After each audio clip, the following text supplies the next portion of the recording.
দেখো বন্ধুরা, তোমাদের দাদা ভাই গাছ থেকে একটা মোচা পেরে আমার হাতে ধরিয়ে বললো এটা দিয়ে একটা রেসিপি তৈরি করো। কিন্তু এখন এই মোচা দিয়ে কি রেসিপি তৈরি করি বলো তো? তো ভাবছি আজকে একটা নিরামিষ রেসিপি তৈরি করে দেখাবো। তো আজকে রেসিপি হলো নিরামিষ মোচার ঘন্ট। তো পুরো ভিডিওটা তোমরা দেখতে থাকো, আশা করি সবার খুব ভালো লাগবে। আর এটা হলো কাঁঠালি কলা না, কাঁচকলাও না, এটা হলো দয়া কলার মোচা, যাকে বলে বিচি কলার মোচা। আর এই মোচা খেতে কিন্তু খুবই ভালো লাগে, একটু তেতো লাগবে না। এরকম মোচাটা ছোট আছে। এখন এই মোচাটা খুব সুন্দর করে ছাড়িয়ে কেটে নেবো।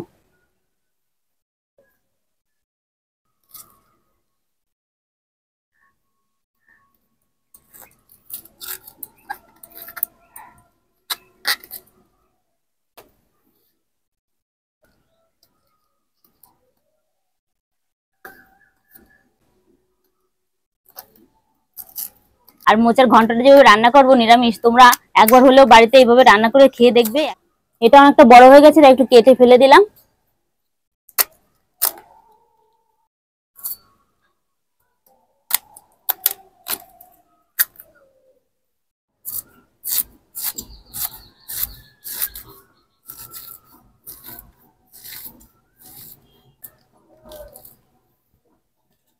আমি গামলার ভিতরে জল দিয়ে দেবো।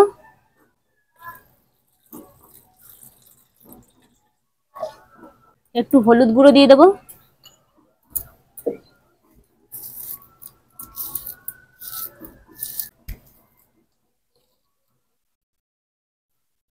বন্ধুরা, আমি মোচা এখন ছাড়িয়ে নেবো। এই দেখো, এই পাপড়িটা ফেলে দেবো।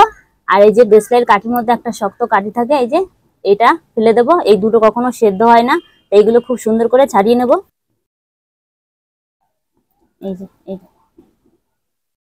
প্রত্যেকটা এভাবেই কিন্তু ছাড়িয়ে নিতে হবে। সব ছাড়িয়ে নিয়েছি, এখন বটি দিয়ে কুচি কুচি করে কেটে নেবো।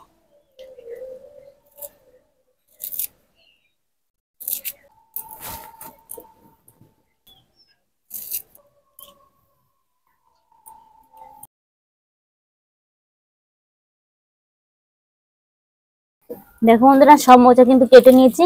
এখন এগুলো ধুয়ে পরিষ্কার করে নিয়ে উনুন জেলে এগুলো সিদ্ধ করে নেবো। দেখো কতটা মোচা হয়েছে, দেখো।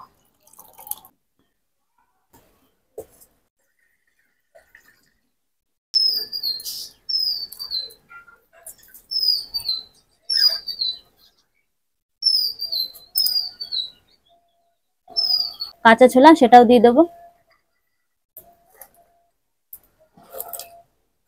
লবণ, হলুদ গুঁড়ো,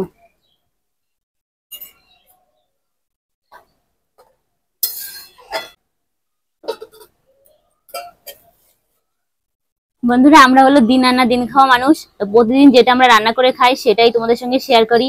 তো পাশে থেকেও সাপোর্ট করো, ভালোবাসা দিও, যেন আমি আগে আরো এগিয়ে যেতে পারি। এখনো মোচা সেদ্ধ হয়নি, আরো কিছুক্ষণ লাগবে। আমি আবারও চাপা দিয়ে দেবো।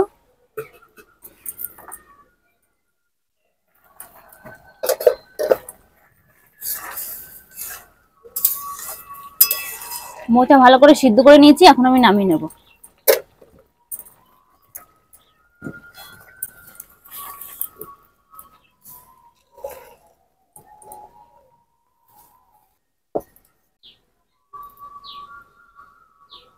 ফোড়ন দিয়ে দেবো দুটো শুকনো লঙ্কা, তেজপাতা, গোটা জিরে আর গোটা গরম মশলা। আলু দিয়ে দেবো।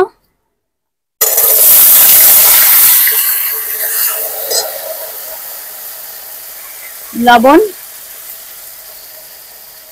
অল্প একটু হলুদ গুঁড়ো। এবার আলুগুলো খুব সুন্দর করে ভেজে নেবো।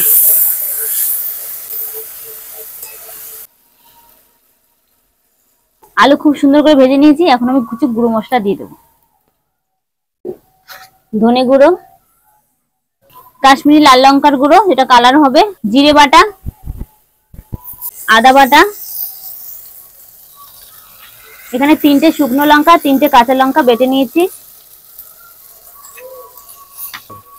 একটা টমেটো কুচি দিয়ে দেবো। লবণ, হলুদ গুঁড়ো। এবার মশলা খুব ভালো করে কষিয়ে নেব। এখানে অল্প গোবিন্দভোগ চাল ভিজিয়ে রেখেছিলাম, সেটা দিয়ে দেবো। একটু হাত দিয়ে ঘষে ঘষে দিয়ে দিচ্ছি। এবার আবারও ভালো করে মশলার সাথে মিশিয়ে নেব।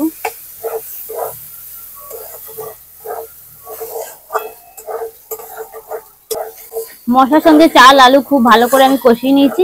এখন এই যে সিদ্ধ করা মোচা আর ছোলা ছিল সেটা দিয়ে দেবো।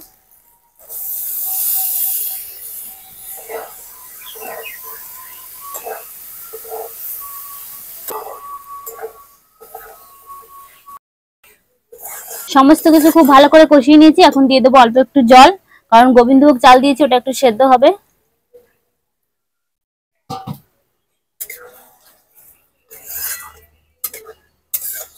এখন আমি চাপা দিয়ে দেবো।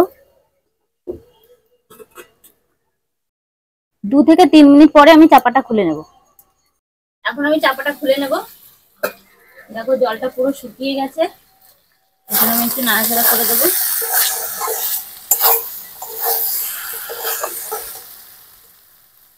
আলুগুলো সিদ্ধ হয়ে গেছে। এখন আমি দিয়ে দেবো 1 চামচ গরম মশলা গুঁড়ো।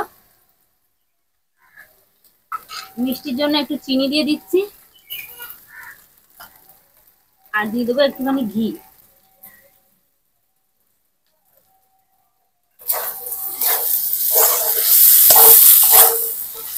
নিরামিষ মোচার ঘন্ট রেডি হয়ে গেছে। আমি এখন নামিয়ে নেব।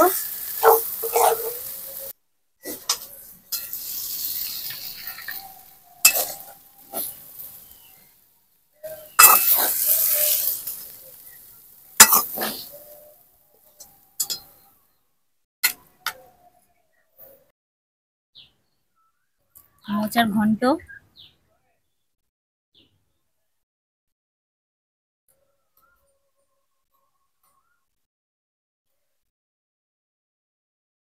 এত সুন্দর হয়েছে না, এত কি বলবো তোমাদেরকে।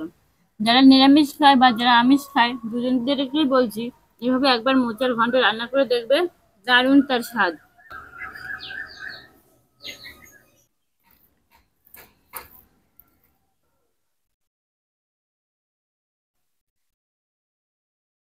আমাদের দুর্দান্ত হয়েছে আজকে রান্নাটা।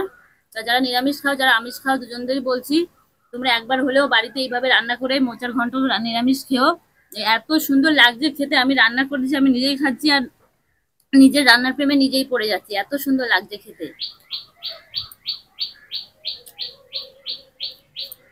বন্ধুরা রান্না কেমন হলো অবশ্যই কিন্তু কমেন্ট করে জানিয়ে দিও।